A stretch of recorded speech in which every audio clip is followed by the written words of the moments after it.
Selamat datang di materi ke-6 mata kuliah Teknologi Mobile. Materi ini membahas tentang sejarah sistem operasi khususnya untuk mobile. Itu ada 3 yang akan dibahas di sini. Ini ketiga-tiganya sudah mungkin sudah nggak banyak yang menggunakan. Tapi karena topiknya tentang sejarah, itu perlu dilihatlah sejarahnya. Yang pertama adalah Java ME, kemudian Symbian dan BlackBerry. Pertama Java ME atau Java Platform Micro Edition. Java Platform Micro Edition ini sistem operasi yang dibuat oleh perusahaan Sun Microsystems yang awalnya ditujukan untuk dipakai pada embedded system. Embedded system itu sistem yang dipakai untuk satu perangkat tertentu saja, misalnya sistem operasi untuk media player atau MP4 player. Embedded system ini memiliki cakupan yang sangat luas, merupakan sistem komputer yang dirancang untuk meningkatkan fungsi suatu mesin, misalnya contohnya set-top box, kemudian MP3 player, MP4 player, dan sebagainya. Di era sebelumnya sistem operasi ini banyak dipergunakan. Java ME ini banyak dipergunakan dalam feature phone. Ini ada produk handphone ya, bukan smartphone, yang kelas low end dan banyak digunakan sebelum perkembangan Android. Sistem operasi ini ada yang menyebutnya sebagai middleware. Middleware ini istilah ini mengacu pada program yang memadukan sejumlah program lain yang sudah ada sebelumnya, di mana program-program ini kadang sudah cukup canggih. Java ME ini disebut sebagai sistem operasi jika tidak ada aplikasi lain selain Java ME yang terdapat dalam satu device. Contohnya HP lama yang hanya mampu memainkan file multimedia dan aplikasi, misalnya game yang dibuat menggunakan Java. Java ME kadang juga disebut sebagai non-OS, atau ada yang menyebutnya juga closed source, bawaan pabrik, dan untuk mengakomodasi kebutuhan tersedianya aplikasi pendukung, telepon genggam handphone non-OS ini dipasangi perangkat tambahan yaitu Java Virtual Machine, lengkap dengan sejumlah standar interface dan API (Application Programming Interface) yang bisa mengeksekusi berbagai aplikasi dari pihak ketiga. Nah, inilah ponsel-ponsel yang menggunakan OS inilah yang disebut sebagai ponsel Java. Contohnya seperti ini. Dalam perkembangannya muncul berbagai versi Java ME yang dipergunakan khusus untuk OS dan device lain. Contohnya Java ME sudah secara otomatis terinstall dalam sistem operasi Symbian, BlackBerry, Windows Phone, serta berbagai feature phone dari Nokia, Samsung, Sony Ericsson, dan sebagainya. Jadi dengan adanya Java ME ini, smartphone atau handphone tersebut yang memakai sistem operasi Symbian, BlackBerry, Windows Phone, dan seterusnya itu bisa menjalankan atau memainkan game atau program yang dibuat menggunakan Java ME. Proses pengembangan aplikasi berbasis Java ME kita bisa menggunakan Lightweight User Interface Toolkit. Ini sebuah IDE ya, dengan graphical user interface yang mirip dengan Java SE. Dengan menggunakan toolkit ini, developer Java ME tidak perlu menuliskan kode khusus untuk setiap device, tapi cukup dengan menambahkan UI komponen. Dan fitur-fitur dari toolkit ini diantaranya adalah UI control dan components, ada tree, table, button, list, dan sebagainya, sudah langsung bisa dijalankan. Berikutnya, toolkit ini juga bisa melakukan parsing XHTML, HTML5, dan XML. Kemudian juga ada fasilitas layout manager yang untuk mengatur layout baik secara manual ataupun otomatis sesuai dengan luas layar. Kemudian themes, ini menggunakan file yang mirip dengan CSS untuk mengatur theme-nya, mengatur temanya. Kemudian font untuk mendukung penggantian penggunaan font jenis bitmap. Kemudian touchscreen Semua komponen toolkit ini mendukung touchscreen, kemudian ada juga virtual keyboard, kemudian animasi dan transisi. Ini toolkit ini sudah ada library-nya untuk membuat animasi dan transisi, kemudian 3D dan SVG graphics integration. Ini opsional, hanya untuk device tertentu karena kebutuhan hardware-nya relatif tinggi. Komponen penting lainnya dalam Java ME adalah CLDC. Ini adalah Connected Limited Device Configuration, yaitu library ataupun juga API yang dipergunakan dalam Java untuk mobile device seperti telepon seluler. CLDC ini merupakan elemen utama untuk menjalankan Java Virtual Machine. Kalau nggak ada CLDC nggak bisa. Secara umum, CLDC merupakan konfigurasi untuk mengklasifikasikan berbagai device ke dalam sebuah konfigurasi yang fix atau tetap. Jadi sudah ada defaultnya, kita nggak perlu menuliskan atau membuat konfigurasinya. Apabila dipadukan dengan profile MIDP, CLDC akan memungkinkan developer mengembangkan aplikasi untuk konsumen. MIDP ini atau Mobile Information Device Profile ini merupakan sebuah profil atau konfigurasi atau spesifikasi yang dipergunakan untuk menjalankan Java pada embedded system. MIDP ini termasuk serangkaian API yang dipakai diantaranya untuk mengakses graphical user interface, memori penyimpanan, untuk game logic, kemudian juga untuk multimedia. MIDP ini merupakan bagian terintegrasi dari Java ya, jadi sudah apabila Anda menginstal Java sudah ada langsung ini. Berikutnya sistem operasi Symbian. Sistem operasi Symbian ini pernah menjadi sistem operasi yang paling populer sekitar tahun 2007. Versi awal dari sistem operasi ini bersifat closed source, jadi proprietary ya, tidak bisa diubah, dibagikan atau dijalankan oleh orang yang tidak berhak. Berhak ini maksudnya punya lisensi. Sistem operasi ini dikembangkan oleh Symbian Limited untuk dipergunakan dalam smartphone. Symbian Limited ini perusahaan independen, ini kolaborasi dari sejumlah vendor besar yaitu Ericsson, Nokia, Motorola, dan Psion. Tapi yang paling berperan dalam Symbian ini adalah Nokia. Karena memang perusahaan itu adalah pemegang saham terbesar. Nilainya hampir 47,9%. Kemudian versi terakhir sistem operasi ini berubah menjadi open source, kalau tadi closed source sekarang menjadi open source, yang dikembangkan oleh Symbian Foundation tahun 2009 dan merupakan sistem operasi mobile yang paling populer sampai akhir tahun 2010 sebelum datangnya kepopuleran Android. Ini ya, grafiknya seperti ini. Sistem operasi lain turun semua kecuali Android.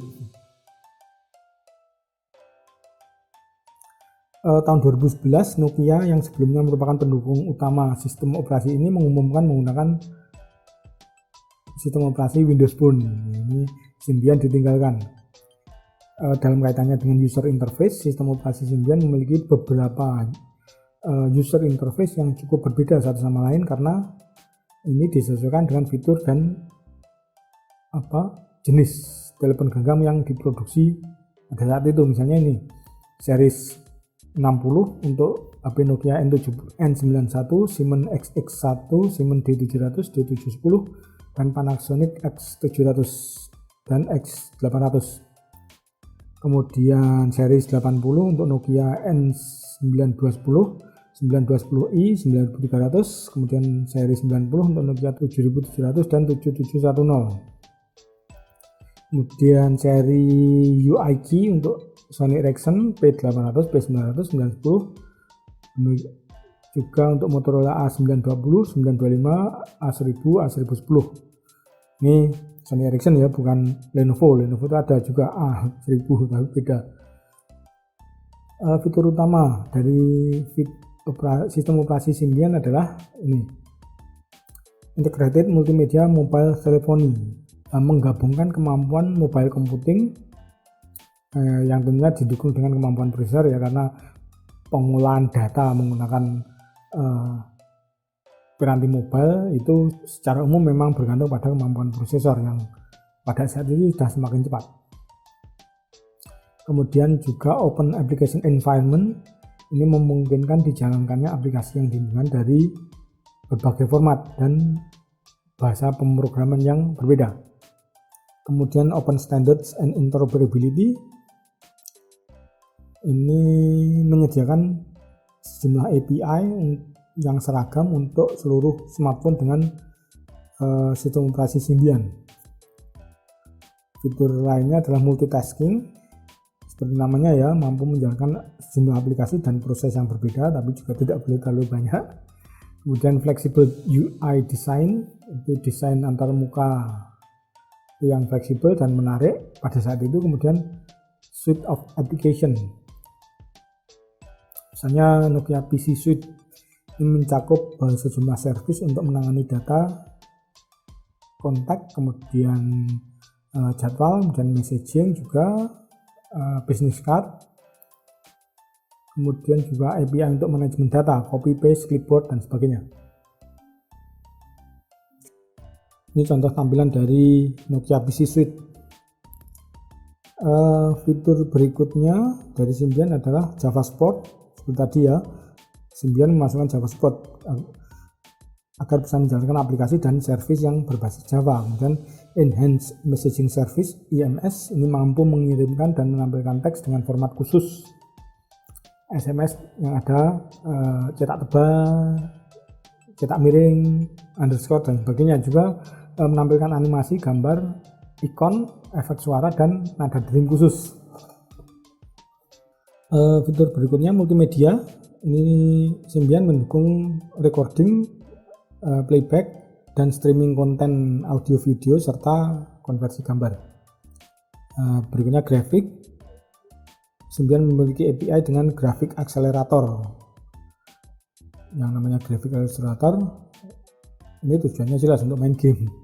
Kemudian Nokia PC Sync untuk sinkronisasi kontak, kalender, notes, to do, email, bookmark, transfer file atau folder antara ponsel dengan PC menggunakan Microsoft Outlook, Outlook Express, dan sebagainya. Kemudian juga Symbian memiliki emulator untuk mengembangkan aplikasi Symbian menggunakan PC. Contoh gambar emulatornya seperti ini.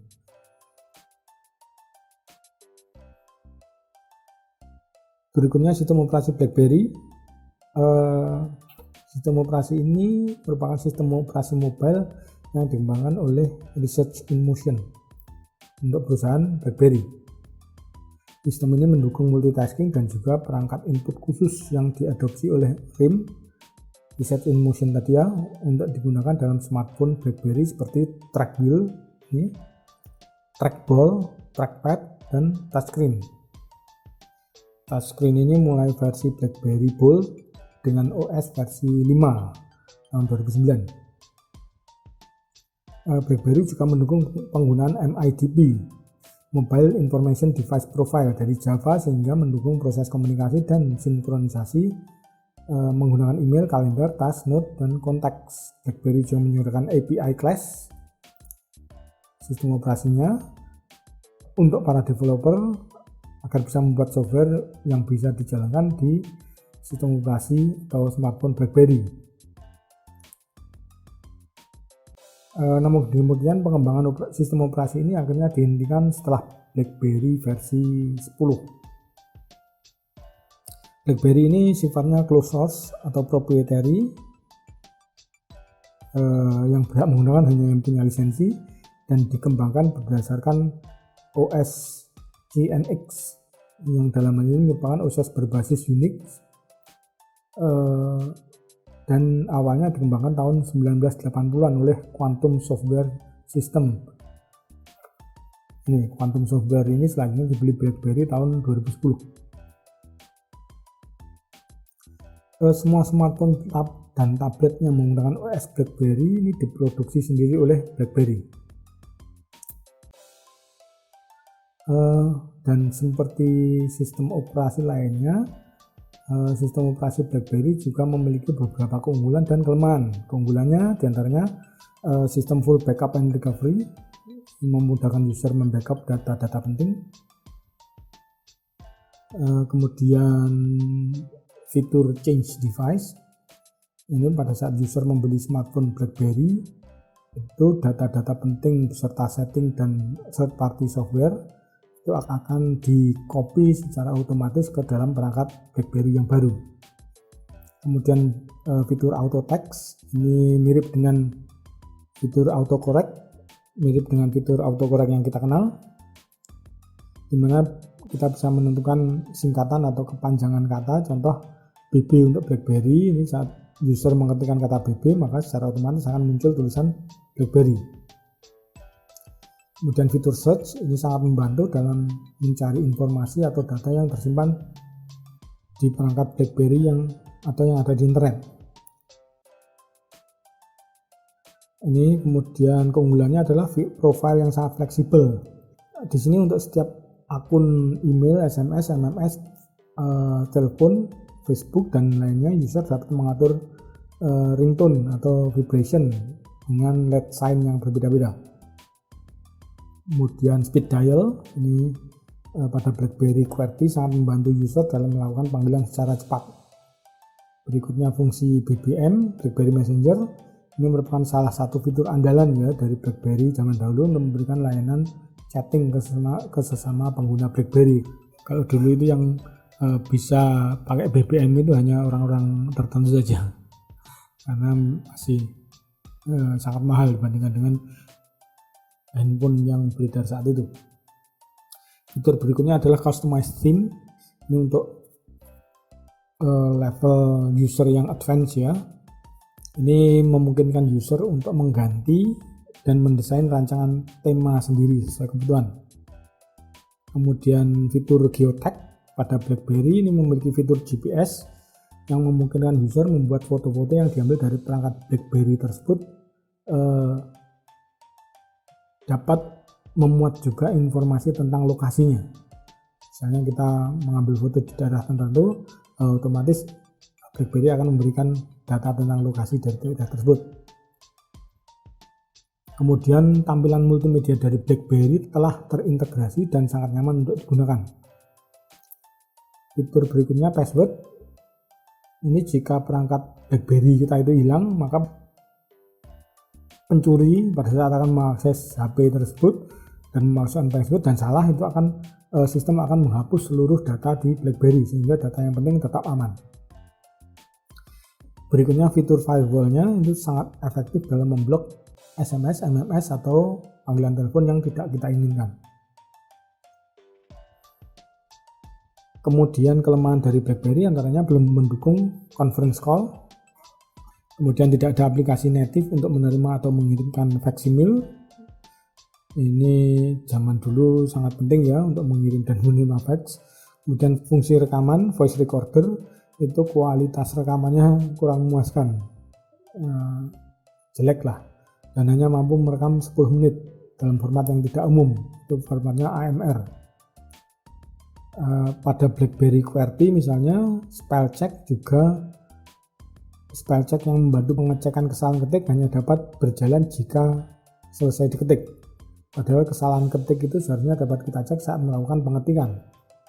Kelemahan berikutnya, seluruh aplikasi dari third party atau pihak ketiga semuanya diinstal pada memori internal, sehingga dengan memori internal yang terbatas itu tidak banyak aplikasi third party yang dapat diinstal, khususnya untuk tipe BlackBerry yang lama. Kemudian untuk mengirim email, ukuran file yang bisa dikirim dan diterima maksimal 2,9 MB. Terakhir, browser bawaan BlackBerry tidak sempurna menampilkan webpage dengan JavaScript dan masih ada kelemahannya. Mungkin cukup sekian untuk materi sistem operasi mobile. Untuk tugas silakan lihat di ELA. Sekian dan terima kasih.